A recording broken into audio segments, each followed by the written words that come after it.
हमारे रामभाई नारायण भाई परमार 100 रुपया भी आगे हम लोग में बनी कृष्ण वाले नारायण भाई धन्यवाद आवड़े उच्च गावा पड़े મારો બાપુ માતાજી ભગવાનની લોકમેનું મંદિરનું નિર્માણ કરવાનું છે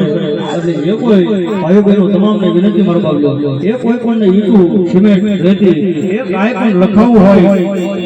વાવા એ એક થેલી બે થેલી ત્રણ થેલી એ પણ કાંઈ માતાજી ભગવતી આવ્યું હોય લખાવું તો મારા એ ભાઈ લખે છે એટલે એ પણ માતાજી ભગવતી જોગમાં આવી હોય અંતેજી ભગવતી જોગમાં મારી પાવાના બરાબરની ઢેરની કાળકી આવે તેની કે શું કહે